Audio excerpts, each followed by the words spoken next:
ಯಾವ ಭಯ ನಿನ್ನಲ್ಲಿದೆಯೋ ಅದೇ ನಿನ್ನ ಅಸ್ತ್ರ, ಅದೇ ನಿನಗೆ ಶಕ್ತಿ.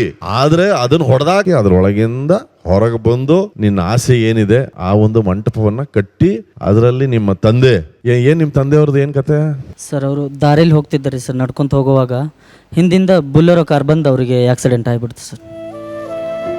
ಅವರು ಕಾಯಿಪಲ್ಯ ತರಕಂತೇಳಿ ಹೊಂಟಿದ್ದಾರೆ ಸರ್, ನಮ್ಮ ಊರಿಂದ ಮುಂದಿನ ಊರಿಗೆ ರೀ ಸರ್. ದಾರಿಯಲ್ಲಿ ಕಾರ್ ಹಾಸ್ಬಿಡ್ತಾರೆ ಸರ್ ಅವರಿಗೆ. ನಮ್ಮಲ್ಲೊಬ್ಬ ಸುನಿಲ್ ಅಂತ ಬಂದಿದ್ದ ಹಿಂಗೇನೆ ಕಾರ್ಯಕ್ರಮದಲ್ಲಿ, ಅವರು ಬಂದಿದ್ದೆ ಅವ್ರ ತಂದೆಗೋಸ್ಕರ ಬಂದಿದ್ದು. ಇವತ್ತಿನ ದಿನ ಸುನಿಲ ಬೆಂಗಳೂರಲ್ಲಿ ಈ ಕಾರ್ಯಕ್ರಮದಿಂದಾಗಿ ಅರ್ಜುನ್ ಸರ್ ಸ್ಟುಡಿಯೋಲ್ ಹಾಡ್ತಾನೆ, ಶೋಸ್ ಮಾಡ್ತಾನೆ.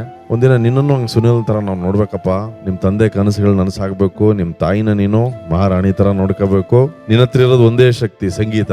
ಅದ್ರ ಮೇಲೆ ನಿಂಗೆ ಧೈರ್ಯ ಇರಬೇಕು, ನಂಬಿಕೆ ಇರಬೇಕು, ತಯಾರಿ ಮಾಡೋಣ. ಅದ್ರಲ್ಲೇನು ತೊಂದರೆ ಇಲ್ಲ. ನೀನು ಅಪ್ರತಿಮ ಪ್ರತಿಭೆ ಅಂತ ಹೇಳ್ತಿಲ್ಲ, ಆದ್ರೆ ನಿನ್ನಲ್ಲಿ ಅಪ್ರತಿಭೆ ಇದೆ ಅಂತ ಹೇಳ್ತಾ ಇದ್ದೀನಿ. ಅದನ್ನ ಹೊರತರೋ ಕೆಲಸ ಈ ವೇದಿಕೆಯಲ್ಲಿ ನಾವು ಮಾಡೋಣ. ಓಕೆ ಗುರುವೇ? ವಿಪಿ ಸರ್, ನಿಮ್ ಕಡೆಯಿಂದ ಧೈರ್ಯ ಕೊಟ್ಟಾಯ್ತು. ನಮ್ಮ ಕಾರ್ಯಕ್ರಮದಲ್ಲಿ ಧೈರ್ಯಕ್ಕೆ ಇನ್ನೊಂದು ಹೆಸರೇ ಹಸಿರು. Lovely sir, thank you sir. Thank you. Arjun sir, ನಿಜವಾಗ್ಲೂ ಒಬ್ಬ ವಿದ್ಯಾವಂತನಿಗೆ ಮಾತ್ರ ಇನ್ನೊಬ್ಬನಲ್ಲಿರೋ ವಿದ್ಯೆ ಕಾಣುತ್ತೆ.